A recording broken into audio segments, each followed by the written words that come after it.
game and released it and kind of made money off of it in the past. Okay, fantastic, cool.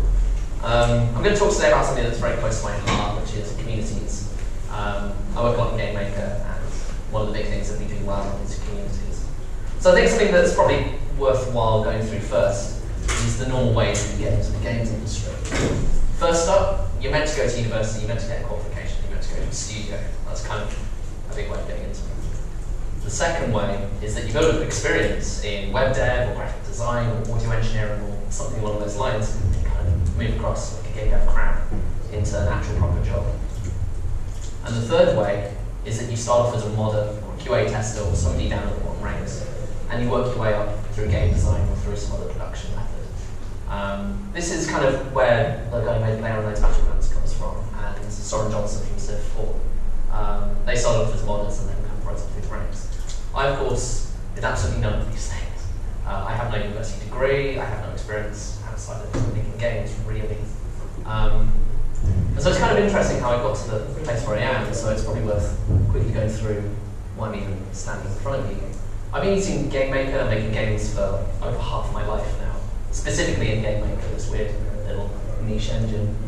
And what I've done during that time is I've got involved in communities and helping people understand Game Maker and games.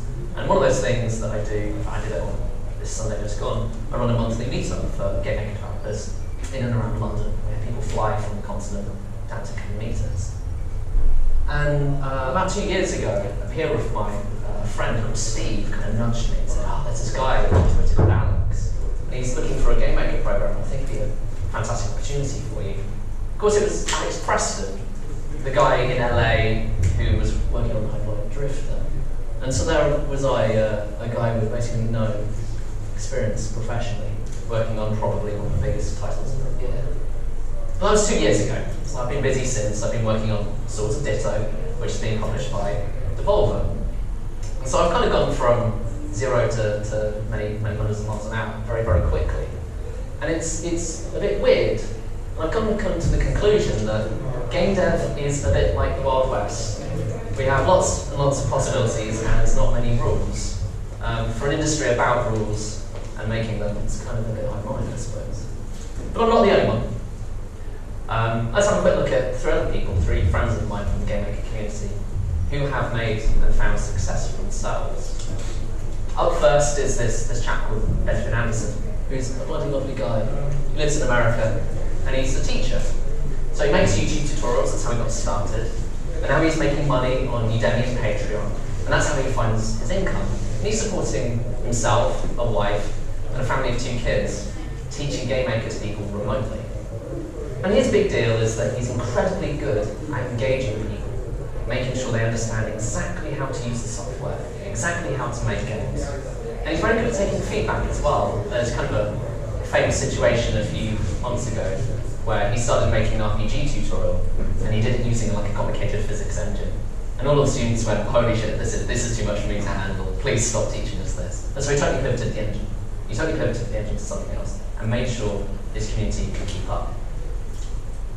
Now, Charles Webb is interesting, because whilst Benjamin talks mostly to developers, Charles kind of talks to both consumers and developers. And so he did marketing, I think, at university, which is a fantastic place to start. But he kind of dropped out of university because he wanted to make games. And he had no experience, he couldn't write code at all. And so what he did is he just pushed the game really hard. He used his knowledge in a little bit of marketing that he did learn, and then he applied it to Kickstarter. Now this was back, of course, when Kickstarter could actually still making some money, whereas now it's a little bit harder, I think. But he found a way to do it, and he did it with a lot of energy. In fact, I interviewed each one of these guys a few months ago in preparation for this talk. And one of the things that he said is that towards the end of the project, he spent 90% of his time talking to people on Twitch, on Tumblr, on Twitter, on Reddit, all of the social media places. 90% of his time. 10% of the time he was balancing the game. The rest of his time he was talking to people. And not only that, this was talking to consumers. He was talking to developers at the very same time. Something that he's very good at, in addition to all the other social media stuff, is making friends with people in the community that are developers. So even though he couldn't make games, he didn't really know how to program. Because he knew developers, he hired them to help him. This is a mind-blowing concept, I know, but it's okay to ask for help, especially if there's only a little bit of money to back it up. And up next, we have Sebastian Monroe. Now he's an American as well, as all of these people are, but here's a different story again. He's not focused on talking to developers at all, or even slightly. I know him because he's a friend, but he's mostly about consumers. So he's really, really good at talking to people in early access. So he has a big Steam community, he has a big Twitch community, and he actively interacts with these people.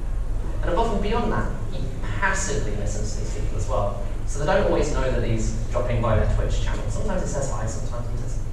But by listening to players, he obtains a different perspective on his game, right at the point that you need it most, during development. It's not good enough to suddenly get feedback a month before the end of his game. And Sebastian has worked this out.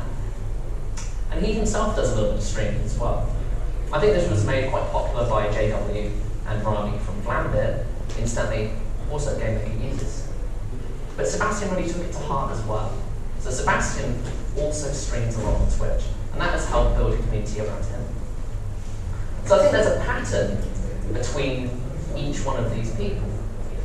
And I think we have to ask the question, how do they succeed? How are these three people managing to make a career and support themselves, even though they're using this niche engine? And the answer is quite simple. It's given away perhaps in the thing we talk. They succeeded by building communities. Communities are there to support you as much as the other way around. And these guys build careers off. I think it's important to point out that communities come in all shapes and sizes. I've mentioned a few here, some of which you've probably heard of, and I hope you've heard of. But there are many, many, many thousands. There's infinitely many variations on communities. Don't forget physical communities as well. I run a physical meetup. This here is a community waiting to happen, I hope. Every time you go to an expo, every time you make some friends in a physical location, those are friends that you'll bump into again, I guarantee. It's important to support your communities. You can think of it as a symbiotic relationship. And you've got to look at individual communities as unique entities. Reddit is made up of subreddits, fine, but you wouldn't want to mix up some of the nastier places with some of the lovelier places. They're individual, they have different feels to them. And it's more often than not beneficial to look at niche communities rather than massive ones. You know, I don't know if anybody's had a tweet go viral or anything. I had it happen a couple of days ago. You know how much success that brings you? Nothing. No one cares. It's gone. It's Twitter. Everything just goes into the maelstrom. However, if you really speak to people who are interested in niche things, they'll remember you. And when you ask for a little bit of money for something that you care about, and that they probably care about as well, they're much more likely to be involved. Maybe as evangelists, but at least to buy your game. And if you can't find these niche communities, it is okay. You can go and make one. Reddit's super easy for this. Go and make a BB board forum if people start newsletters. Make a Discord channel, make a Facebook page. Do all of these things. It's fantastic. We have so much opportunity to go and create spaces where people can discuss things that they care about and utilize them.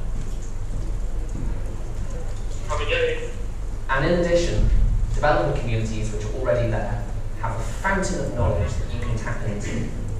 You're allowed to ask for help. Be like Charles, be like Harvey's, be like Benjamin Anderson. Share your experiences, help everyone learn, and that will be returns to you. If you have a problem, a bug in Unity, a bug in GameMaker or something, it will be more than likely, it is almost certain that someone has experienced this before, and even if they haven't, they'll help you fix it. And also, I mean, this happened to me, so it happened to me again on Saturday. Being visible gets you jobs. I wouldn't want people to go into development communities expecting to get work, but it happens a lot. Even if it's just 100 quid here and there to make a couple of scripts for somebody, it's really important. And I think, especially when it comes to hiring people, people have got to trust you. And it's not, this is if anyone does community management as an actual job. Community management is a difficult process where the things that you say have to be taken at face value. And And you can't do that unless people inherently trust you. Sometimes you're going to have to discuss a difficult topic. Maybe there's a bug in your game and you're on holiday and you can't fix it. That's tricky. You've got to keep communicating. Don't be a wuss. And when somebody does give you some negative feedback, they're giving you negative feedback because they care. They've taken time out of their day, even 20, 30 minutes, to write down a list of everything that you've messed up. That's fine. It's fine to mess up. And they're pointing out where you can improve it, potentially. You need to listen to that. What's worse, someone not telling you where they messed up and telling all their friends it sucks? Or someone telling you personally that, hey, this bit's broken. Your minigun is overpowered or something. Take that feedback with grace. And also, a quick word on toxicity. Don't be a dick to people. Right? I know this is perhaps mind-blowing, especially on larger communities. But every time you're toxic, every time you're a bit bristly and it's spiky, that influences the direction of the community as a whole. Any toxicity that you put into the community, even slight, will be returned to you tenfold, if not more. So, just to really drive the point home, here are some quotes from the people that I interviewed. Each quote is from a different person. If I had to tell somebody to recreate what I have done, I would tell them they need to build a community. You have to be part of a community, otherwise you might as well not exist. In the modern era, as a game dev, I don't really think there's a limit to communities. They're all connected. Thanks.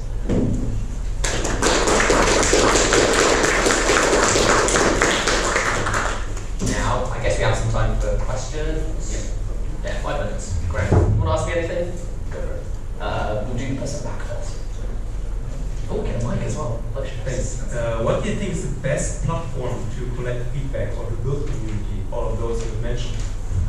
2 different questions. So the question was, what is the best platform to collect feedback and build communities?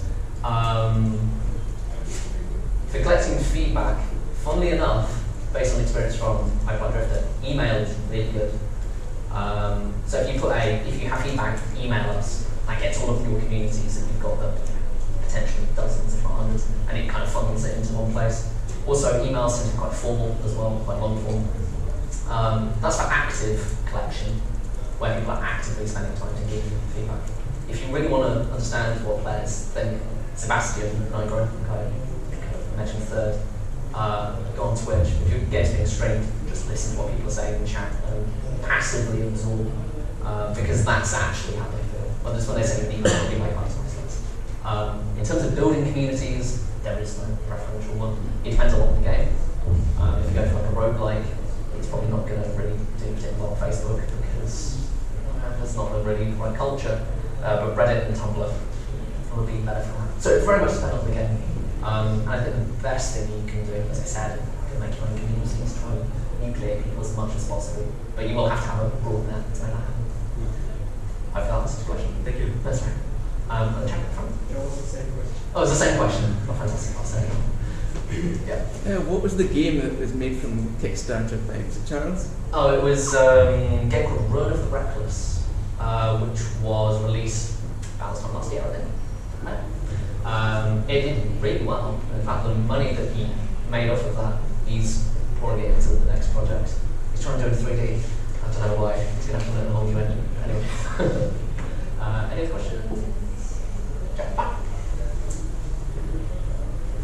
So how do you avoid the pitfalls of say a community kind of dying? So like for example, Discord is one of the fastest growing chat messaging platforms for gamers. But you'll have gamers that'll have like 20 to 30 different Discord channels. You need to post the notifications, and I've noticed too on Facebook and Reddit are now starting to fall into a lot of these traps as well. So how do you go about creating an engaging audience when it seems like people are not as loyal as they used to be? Yeah, so the question was, how do you cut through the noise effectively? This is the problem that defines our times. Literally every facet of society is struggling with the same thing, from politics to games to literally everything. People's attention is worth more than anything else right now. Like that's the currency. For me personally, the way that I've been involved in community building has been via GameMaker. So I've kind of had a bit of a head start. As I mentioned, I think my take on this, and this is one person, is that niche communities are the way forward. Embrace the fragmentation and try to go as in-depth and as specific as you can find and manage. In terms of keeping those people there, content. Just got to keep pumping out content, something that's interesting. Try to build personal relationships with people as well, that really helps. Find the big speakers in the community and want to make sure they're doing anything toxic or bad. Also try to create content that they'll enjoy, and then once they start enjoying talking about it, then you get the snowball effect where like one person, one or two people like either retweeting stuff or leaving a couple of really positive comments in the next comment on content created, then it encourages other people, kind of the front row, for example, here. If you have somebody sitting on the front row, somebody being the first person to comment, it helps fill up the rest of the space, and people are more likely to stay engaged. I think it's all about speaking to individuals, speaking to niche interests, and trying to really focus it down and try to make evangelists out of people. Good luck. Yep. And how did you start freelance programming? it was literally I wonder well. There's a bit of a story before it, but yeah, it was literally I wonder. I was in a community, somebody saw a job going, and they kind of poked me, and I sat down, I was interviewing with Alex Preston on Skype, and that was that. That was that. I just decided to do it. Had an opportunity and took it. At that point, I was a sound engineer, so I was doing the job, which I was looking at. And it was a difficult job. So I decided to get out of it as soon as possible and moved into programming just because I had the opportunity. Not a particularly typical story, but one I can have if you're involved in communities. Any other questions? Oh, yeah, let's go for the chat. Can you diffuse toxicity in community in how? Yeah, right. So I spoke to Benjamin Anderson about this because since he teaches people, lots of people who teach are quite young, since we know what teenagers are like. One of the things that he said to me, and I come from a background of working with children, is that you need to get people to speak to each other without hostility so that they understand each other's perspective and then diffuse the situation. That's kind of diffusion in minutiae. So that's looking at the really specific individual interactions. In my experience running a community, I've got a Discord server of over 2,000 people now, it's hard to do that. It's really hard to do that, but you have to. The wider, the macro toxicity is made up of a multitude of minor cases. You just got to stack up the minor cases, and usually if you take care of the little things, the big things are going to take care of themselves. Other than that, if you get really toxic, just stop battering people. You can go and scream in the corner, doesn't really matter. Just take the detailed approach for everything, which is kind of a big thing I mentioned here. Kind of implicitly, take the detailed approach and everything goes on the same path. Other than that, just get really strict on people. No, that's not okay. Set boundaries. Is that what we've got time for? I think so. Okay, Sorry. fantastic. Thank you very much.